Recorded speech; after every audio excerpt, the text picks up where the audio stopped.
Hello and good morning, all of you. I welcome you all to the Alpha ES Academy free ethics foundation course. This is our lecture 1 and this is the part 1 of the lecture 1. In this series, we shall be covering the whole of the ethics syllabus for UPSC mains, and that is absolutely free. And thus we'll begin now, and what we'll be dealing with in this particular chapter is ethics and human interface, essence, determinants and consequences of ethics in human actions, dimensions of ethics and ethics in private and public relationships. हमें ethics के बारे में basically आज हम उसकी सिर्फ जो है डेफिनेशंस पढ़ेंगे. हम समझेंगे कि एथिक्स होता क्या है, किस चीज़ को हम एथिक्स बोलते हैं, क्या हमारे वैल्यूज़ हैं, वैल्यूज़ और मॉरल्स कैसे अलग हैं, कैसे वर्च्यूज़ अलग हैं. ये सब डेफिनेशन हम अभी आगे देखेंगे. इस चैप्टर में हम क्या क्या लर्न करेंगे? एथिक्स की डेफिनेशन, की टर्म्स एथिक्स से related, relation between ethics and others, essence of ethics, determinants and consequences of ethics in human actions and dimensions of ethics and ethics in public and private relationship. तो आइए शुरू करते हैं. तो पहले हम एथिक्स की डेफिनेशन देखते हैं कि एथिक्स है क्या. Now ethics is about the quality of human character. कि हम बोलते हैं ना, जज करते हैं हम किसी को कि भैया ये एथिकल आदमी है, ये अनएथिकल आदमी है, ये एथिकल एक्टिविटी है, ये अनएथिकल एक्टिविटी है. अब देखो, लाइफ में हर चीज़ सब्जेक्टिव है. एक आदमी के लिए एक चीज़ एथिकल हो सकती है, अगले आदमी के लिए वो चीज़ एथिकल नहीं हो सकती है. तो क्योंकि हमारी जो डिफरेंट हमारा जो पालन पोषण या जो जैसे हम बड़े हुए हैं, हमारा सराउंडिंग जो है ये सब चीज़ें बड़ी डिसाइड करती है. हमारी एजुकेशन इन सब चीज़ों को डिफाइन करती है. तो एथिक्स भी अलग अलग लोगों के लिए अलग अलग प्रकार से होते हैं. But the thing is ethics is about the quality of human character and conduct with an aim to achieve summum bonum. अब सब अचीव क्या करना चाहते हैं? summum bonum अचीव करना चाहते हैं. अब summum bonum का मतलब होता है it is the highest good. भाई सब चाहते हैं कि हम अच्छे रहें, ठीक है, हम बेस्ट अचीव करें, हमारा जो एथिकल स्टैंडर्ड हो बहुत अच्छा हो. जो हम डे टू डे लाइफ में ईच एक्टिविटी कर रहे हैं उसमें अगर कोई बंदा अगर दूसरे बंदा देखे तो वो बोले कि नहीं भैया ये बंदा जो है या बंदी जो है ये सही कर रही है, इसमें कुछ गलत नहीं है. तो ये समम बोनम, जिसको हम हाईएस्ट गोल बोलते हैं या हाईएस्ट गुड बोलते हैं, जिससे कि हम अपनी प्रायोरिटीज़ और वैल्यूज़ भी डिसाइड करते हैं. इससे हम अपनी वैल्यूज़ और प्रायोरिटीज़ भी सेट करते हैं. ठीक है. तो ये जैसे अपने राम भाई हैं, ठीक है, राम भाई बोलते हैं कि यार मैंने ये एक्ट किया है. वो कभी कभार गिल्ट में आ जाते हैं कि यार ये मैंने इसको क्या बोल दिया. फिर वो सोचते हैं यार ये जो मैंने एक्ट किया ये गलत है या सही है. ठीक है. तो इन सब को रिलेटेड ये सब जो है डिमेंशंस हैं एथिक्स के. लेकिन हम एथिक्स में क्या अचीव करना चाहते हैं? समम Bonham, that is the highest good bye applying reasoning. Reasonable होना चाहिए. ऐसा नहीं कि कुछ भी कर दिया हमने और आप हर चीज़ को जस्टिफाई तो कर नहीं सकते, but it should be reasonable and it should be rational. कि वो सही दिखना चाहिए at the prima face of it, वो सही दिखना चाहिए in day to day behaviour. ठीक है. तो ये थी एथिक्स की डेफिनेशन. क्विकली रिवाइज कर लेते हैं. तो ethics is about the quality of human character and conduct with an aim to achieve summum bonum by applying reasoning and rational thinking in day to day behaviour. अब ethics क्या क्या cover करता है? क्या देखो, हमारी लाइफ में बहुत सारे डिलेमास है. हर पल हम कुछ ना कुछ डिलेमा फेस करते रहते हैं कि मैं अपने मम्मी पापा को छोड़ के जॉब करूँ ना करूँ, क्या मैं इस व्यक्ति को ये कहूँ ना कहूँ, क्या मैं शादी करूँ ना करूँ, अगर मैं शादी कर लूँ तो क्या मैं अपनी जो होने वाली वाइफ है उससे ये बात करूँ ना करूँ. तो ये क्या है? ये स्मॉल डिलेमा है. मैं ये कोर्स करूँ ना करूँ, मैं सुबह उठूँ ना उठूँ. तो ये जो है सब डिलेमाज हैं और एथिक्स जो है इन सबको कवर करता है. तो हम जैसे कुछ डिलेमाज हम देखते हैं, how to live a good life. हर कोई अच्छी लाइफ जीना चाहता है, बट कैसे उसे जी सकते हैं हम. ठीक है. तो हम सोचेंगे कि हम हेल्दी रहें, मैं सुबह उठूँ 4 बजे उठ के मैं दौड़ने जाऊँ, उसके बाद मैं अच्छा खाऊँ. बट होता क्या है? हम उठते 10 बजे हैं, 1 बजे हम लोग खाना खाते हैं, उसके बाद शाम को हम गिल्टी फील करते हैं. तो ये क्या है? ये सब एक एथिक्स का पार्ट है. हमारी राइट्स क्या हैं, हमारी रिस्पॉन्सिबिलिटीज़ क्या हैं. तो सब राइट्स पे ध्यान देते हैं लेकिन हम लोग रिस्पॉन्सिबिलिटीज़ पे कोई ध्यान नहीं देते. इससे हम लोग आज के टाइम पे सब भाग रहे हैं. द लैंग्वेज ऑफ राइट और रॉन्ग. देखो, कभी कभार जो होते हैं शब्द, हम क्या कह रहे हैं वो भी इम्पॉर्टेंट है और हम उस चीज़ को कैसे कह रहे हैं वो भी इम्पॉर्टेंट है. ठीक है. हमने एक वर्ड आप बताइए, आप बताओ, तो अलग अलग तरीके से अगर हम एक चीज़ को सेम वर्ड को अलग तरीके से स्पेल कर रहे हैं तो वो भी पार्ट बनता है हमारी कैरेक्टर का. ठीक है. तो हमारे moral decision, what is good और बैड, ये तो हमारी लाइफ का एक क्रक्स है कि हमारे लिए हम क्या सही कर रहे हैं या क्या सही नहीं कर रहे हैं। तो ये एथिक्स के डिमेंशंस है या पार्ट्स हैं। इसी प्रकार इन सब चीज़ों से जो है एथिक्स डील करता है। तो आइए आगे देखते हैं की टर्म्स रिलेटेड टू एथिक्स। अब हमें लगता है बिलीफ, वैल्यूज़, वर्च्यूज़ ये सब सेम ही होंगे, बट हर चीज़ डिफरेंट है और हमें इसको डिफरेंटली समझना है। तो आइए बिलीफ समझते हैं। बिलीफ क्या है? बिलीफ एक मेंटल एटीट्यूड है ऑफ एक्सेप्टेंस और assent towards a proposition without the full intellectual knowledge required to guarantee its truth. हमारा एक बिलीफ है, मेरा एक बिलीफ है कि भाई अगर मैं एग्ज़ाम से पहले मंदिर होके आऊँगा तो मेरे अच्छे मार्क्स आएंगे। तो ये क्या है? मेरा बिलीफ है। मुझे उसकी फुल नॉलेज नहीं है, ऐसा होता है या नहीं होता है इसका कोई बेसिस नहीं है, इसका कोई एविडेंसरी वैल्यू नहीं है, इसका कोई एम्पेरिकल कंस्ट्रक्शन नहीं है। लेकिन जब मैं सोचता हूँ अपना बिलीफ कि हाँ ठीक है, कुछ लोग क्या होते हैं डिफरेंट बिलीफ से मानते हैं, कुछ लोग गॉड को मानते हैं, कुछ लोग गॉड को मानते ही नहीं है। तो इसलिए थीस्ट भी यही है, अथीस्ट भी यही है, सच भी यही है, झूठ भी यही है, गलत भी यही है, सही भी यही है। वो सब क्या है? ये सब किस चीज़ का पार्ट फॉर्म करते हैं? ये सब बिलीफ का पार्ट फॉर्म करते हैं। एग्जाम्पल देख लेते हैं कि मैं कर्मा फिलॉसफी में बिलीव करता हूँ। कुछ लोग कर्मा फिलॉसफी में बिलीव नहीं करते, वो बोलते हैं हम चारवाक फिलॉसफी में बिलीव करते हैं, खाओ पियो ऐश रहो, खाने पीने के लिए चाहे तुम्हें भीख मांगनी पड़े लेकिन हम मज़े करेंगे। कुछ लोग कर्मा में करते हैं, नहीं यार मैं आज कर्म अच्छे करूँगा तो शायद मुझे अगले जन्म में मोक्ष की प्राप्ति हो, या मैं छूट जाऊं, या मेरा जन्म अच्छी जगह होगा। इस प्रकार से अलग, अब कर्मा फिलॉसफी में लोग कर्म को अलग अलग तरीके से डिफाइन करते हैं और कर्म को अलग, जो कर्म का जो रिजल्ट एक्सपेक्ट करते हैं वो अलग अलग तरीके से करते हैं। अब जो बिलीफ्स हो सकते हैं वो इकोनॉमिकल हो सकते हैं। जैसे अब लेटेस्ट एग्जांपल देख लेते हैं, मैं बोलता हूँ crypto currency is the future of world. कुछ लोग बोलते हैं नहीं क्रिप्टो करेंसी तो है ही नहीं भैया, क्रिप्टो करेंसी तो एक दिन गिर जाएगी, it is just a bubble. तो ये क्या है? हमारा एक इकोनॉमिकल बिलीफ है। पॉलिटिकल बिलीफ्स होते हैं कि हाँ भैया ये पार्टी जो है बेस्ट है, अगला बंदा बोलता है ये तो पार्टी होनी ही नहीं चाहिए। तो ये क्या है? पॉलिटिकल बिलीफ्स है। देन सोशल बिलीफ्स होते हैं कि जैसे एक जगह माना जाता है कि एनिमल सेक्रीफाइस जो है अच्छा है, ये हमारे गॉड्स को खुश करेगा। एक बोलेगा कि नहीं एनिमल को तो सेक्रीफाइस करना ही नहीं चाहिए। तो ये क्या हमारे रिलीजियस बिलीफ्स हैं और इसको कौन डिफाइन करता है? ये सोशल बिलीफ भी डिफाइन करता है। दस persuasion techniques like advertisement can also affect belief system of a person. कैसे? मुझे कल तक लगता था कि मैं अगर अपना मेडिकल इलाज, अब मेरे को एक्स बीमारी और मैं इससे अगर अपना एलोपैथिक इलाज कराने जाऊंगा तो मुझे या फ़ायदा नहीं होगा, या मैं कोई ऑल्टरनेट मैं नेचुरोपैथिक से इलाज लूँगा तो मुझे फ़ायदा नहीं होगा, मुझे एलोपैथिक ही लेना चाहिए। लेकिन जब मैंने एडवर्टीजमेंट देखा, 4 लोगों को ठीक होते हुए देखा, तो मेरा क्या हुआ? बिलीफ सिस्टम बदल गया। मुझे लगा कि एलोपैथिक से बढ़िया तो नेचुरोपैथी है, लोग ठीक हो रहे हैं, मुझे तो एलोपैथिक से कोई वही नहीं हो रहा है। तो हर चीज़ क्या है? माइंड में है। आपका जो माइंड है वो आपका गुरु है, ठीक है। और जिसने इसको कॉन्कर कर लिया वो बहुत बड़ा, उसको मतलब अलग ही लेवल का बंदा हो जाता है वो, कि अगर जिसने माइंड को कॉन्कर कर लिया। इसलिए माइंड को कॉन्कर करना बहुत मुश्किल है क्योंकि वो इतनी सारी चीज़ों से बना होता है। तो ये था हमारा belief. Now second is values, कि हमारी वैल्यूज़ क्या हैं। तो वैल्यूज़ कुछ नहीं होती, स्टैंडर्ड्स होते हैं on which we evaluate something और make judgement about how desirable और undesirable that thing is. अब मैं आपको बड़ा रिसेंट से एग्जाम्पल देता हूँ। कई सोसाइटीज़ में अगर लड़कियाँ शॉर्ट ड्रेसेस पहने तो उन्हें लगता, लोग देखते भी नहीं है, लोगों को लगता है नॉर्मल है। कहीं अगर कुछ सोसाइटीज़ में या कुछ उसमें आप अगर शॉर्ट ड्रेस पहन ले तो लोग तो भाई गॉड क्या पहन लिया, ये कैसे कर लिया। तो वो सब क्या है? वो उनकी वैल्यूज़ हैं। उस वैल्यूज़ पे वो इवेल्युएट कर रहे हैं कि लड़कियों को एक सर्टेन प्रकार से रहना चाहिए। वो क्या है? उनकी वैल्यूज़ है, उस पर वो उन्हें जज कर रहे हैं। और कुछ पे वो वैल्यू नहीं है, उनको उस चीज़ से कोई मतलब ही नहीं है, ठीक है। 10 ये वैल्यूज़ क्या होती हैं? वैल्यूज़ वो स्टैंडर्ड्स हैं जो हम सेट करते हैं जिससे कि हम दूसरों को जज करते हैं, ठीक है।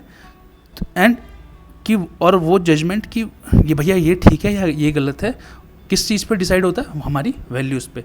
नाउ हर किसी के अपने सर्टेन वैल्यूज़ होती हैं, हर पर्टिकुलर पर्सन की वैल्यूज़ वेरी करती हैं। मैं पॉलिटिकल डेमोक्रेटिक इंस्टीट्यूशंस में बिलीव करता हूँ या डेमोक्रेसी में बिलीव करता हूँ। मेरा कोई दोस्त हो सकता है डेमोक्रेसी में बिलीव ही नहीं करता, वो कहता है नहीं ऑटोक्रेसी होनी चाहिए, मोनार्की होनी चाहिए। तो ये क्या है? हमारे पॉलिटिकल बिलीव्स हैं जो हमारी वैल्यूज़ को फॉर्म कर रहे हैं। Now every person has certain principle और cardinal values on which his other values are based. देखो हर चीज़ जो है ना, बिलीव, वैल्यू, ये चीज़ है अलग अलग, बट ये सब इंटरकनेक्टेड हैं। ऐसा कुछ नहीं है कि आप आइसोलेशन में या इन पर्टिकुलर अलग तरीके से सिलोज में देख सकते हो। आप इसको कभी भी सिलोज में मत देखना, आप इसका डिफरेंस समझो, but they are also interconnected at the same time. Thus, a person having justice as a cardinal value may also have value for fairness, democratic institution, judicial and parliamentary processes. इसके examples क्या हैं? Values के example जैसे मैं patriotic हो सकता हूँ, मैं हार्ड वर्किंग हो सकता हूँ, मैं करेजियस हो सकता हूँ। तो ये सब क्या है? वैल्यूज़ हैं, ठीक है। कोर वैल्यूज़ जैसे हमारी कुछ, और वैल्यूज़ भी अलग अलग, कुछ कोर वैल्यूज़ होते हैं, कुछ एंसिलरी वैल्यूज। भाई मैं इसमें तो, इस वैल्यू में तो कंप्रोमाइज़ करूँगा ही नहीं करूँगा। फिर एंसिलरी वैल्यूज़ हो गई कि भैया चलो ठीक है, थोड़ा बहुत ऊपर नीचे कर लेंगे ना। नॉर्म्स क्या चीज़ होती है? जो सोसाइटी हमारे लिए सेट करती है, जो हमारा एक बिहेवियर डिफाइन करती है। फॉर एग्जाम्पल, मैं बोलता हूँ कि एक सोसाइटी में एल्डर्स की रिस्पेक्ट की जानी चाहिए, या अगर आप किसी भी, आप मेट्रो में जा रहे हैं, आप किसी भी बूढ़ी औरत या बूढ़े व्यक्ति को या किसी प्रेग्नेंट औरत को देखते हैं, तो आप अपनी सीट से उठ के उन्हें दो। तो ये क्या है? नॉर्म से, ये आपसे एक्सपेक्ट किया जा रहा है कि भैया आप उठेंगे। तो और उसने आप क्या गाइड किया? आपका बिहेवियर गाइड किया, कि आपसे वो एक्सपेक्ट किया जा रहा था, जैसी वो चीज़ आपके सामने हुई, तो आपने रिएक्ट किया उससे लेकर आप उठ गए और अगला बंदा बैठ गया। तो वो क्या था? एक नॉर्म्स सोसाइटी ने सेट किया होता, जिसने आपके बिहेवियर को गाइड किया। तो 10 norms are social expectations that guide behaviour, that is socially acceptable ways of behaviour are called norms. They are a form of collective expectations of communities members from each other. For example, in an Indian society, it is a norm that individuals should respect elders. ठीक है। 10 जैसे हम, जो छोटी girls होती हैं, उन्हें नवरात्रों में अगर हम उनकी पूजा करते हैं, तो वो क्या एक नॉर्म है हमारा। वो आपसे एक्सपेक्ट किया जा रहा है कि अगर आप एक हिंदू धर्म को मानते हैं, तो आप नवरात्रों में वैसा करेंगे, उनको रिस्पेक्ट करेंगे। And as a society, Indian society also, हम मानते हैं कि वुमेंस की रिस्पेक्ट की जानी चाहिए। इनफैक्ट वो हमारे कॉन्स्टिट्यूशन में भी लिखा हुआ है, हमारी फंडामेंटल ड्यूटी है। तो वो क्या है? एक नॉर्म है जो हमारे बिहेवियर को गाइड कर रहा है। प्रिंसिपल्स देख लेते हैं। प्रिंसिपल्स क्या होते हैं? वो यूनिवर्सल होते हैं नेचर में, वो हर जगह सही होते हैं, ठीक है। वो आप यहाँ रहो, चाहे अमेरिका रहो, चाहे आप दुनिया के किसी भी कोने में चले जाओ, वो चीज़ जो है कभी गलत नहीं होगी, वो सही होगी। तो दे आर रूल्स और laws that are universal in nature, ठीक है। Principles are about universal truths and standard such as fairness. भाई आप कहीं भी चले जाओ, हम बोलते हैं फेयरनेस होनी चाहिए आदमी के अंदर, इंस्टीट्यूशंस के अंदर, वो आपको हर जगह मिलेगी। आपको ट्रूथफुलनेस होनी चाहिए। अब कोई सोसाइटी तो नहीं बोलती, आपने कभी वर्ल्ड में देखा है कोई सोसाइटी बोलती हो कि आप झूठ बोलो? नहीं। कोई सोसाइटी बोलती कि नहीं, जस्टिस नहीं होना चाहिए, या जस्टिस इम्पार्शियल नहीं होना चाहिए, या जस्टिस न्यूट्रल नहीं होना चाहिए, बिल्कुल होना चाहिए, कि इक्वालिटी नहीं होनी चाहिए। तो these are very universal values and they are called, that's why they are called principles. अब बिहेवियर मैंने आपको बताया। बिहेवियर देखो, बिहेवियर 2 चीज़ों से मिलकर बनता है। आपके बिलीफ से, आप जिस चीज़ की आपको पूरी इंटेलेक्चुअल नॉलेज नहीं है, और लेकिन आप मानते हो कि ऐसा है या ऐसा होगा, तो ये आपका बिलीफ है, ठीक है। फिर आपकी वैल्यूज़ हैं, ठीक है। मैं ऐसा मानता हूँ या मैं ऐसा सोचता हूँ। जब ये दोनों मिलते हैं तो आपका बिहेवियर बनता है। ये दोनों जो है आपका बिहेवियर गाइड करते हैं। This behaviour is refers to range of behaviours और रिस्पॉन्स टू स्टिमुलाई। मैंने आपको बोला ना कि वो एक बूढ़ी व्यक्ति मेट्रो में आपके सामने आके खड़ी हो गई और आप खड़े हुए और वो बैठ गई, वो क्या है? एक टाइप का आपका बिहेवियर है। वो किससे बना? वो स्टिमुलस आपका ब्रेन ने आपको रिस्पॉन्ड किया, ठीक है। कुछ नॉर्म्स बने हुए थे, ठीक है। फिर आपको कुछ, आपका भी उसमें बिलीफ होना चाहिए। अगर आप मानते, अगर उस एक नॉर्म बना हुआ था और आपका बिलीफ ही नहीं है कि मैं एल्डर्स की रिस्पेक्ट करूं, तो आप नहीं उठोगे। या आपकी वैल्यूज़ नहीं है कि वी शुड रिस्पेक्ट एल्डर्स, तो आप उठोगे ही नहीं। तो आपका जो रिस्पॉन्स था वो ज़ीरो हो जाएगा वहीं पे, आप उसको रिस्पॉन्ड नहीं करोगे। तो आपका बिहेवियर कुछ गाइड नहीं हुआ, आप वहीं बैठे रहे। लेकिन जब आपने देखा कि एक नॉर्म बनी हुई है, आप उठ गए वहाँ से, तो क्या हुआ? आपका भी एक बिलीफ सिस्टम था कि नहीं भाई, हमें जो है एल्डर्स की रिस्पेक्ट करनी चाहिए। तो जब आपने उसको रिस्पॉन्ड किया, तब आपका बिहेवियर बना, आपने एक टाइप का बिहेवियर शो किया। तो this it is exhibited by humans which are influenced by हमारे कल्चर। देखो बिहेवियर ह्यूमंस का मैंने आपको बताया ना, जब आप कोख में आते हो, जब तक आप मरते नहीं हैं, तब तक आपका बिहेवियर रेगुलरली गाइड होते रहता है। और हर चीज़ से, आपके इन्वायरमेंट से, आप क्या देख रहे हैं, यूट्यूब पे क्या देख रहे हैं, आप इंस्टाग्राम पे क्या देख रहे हैं, आप टीवी पे क्या देख रहे हैं, आप क्या चीज़ सुन रहे हैं, आप किस प्रकार के लोगों से मिल रहे हैं, ये सब चीज़ें जो हैं आपका बिहेवियर गाइड करती हैं। Influenced by culture, attitudes, emotions, values, ethics, authority, rapid, hypnosis, persuasion, coercion, and genetics. These are some things, but n number of things are there which guides our behavior.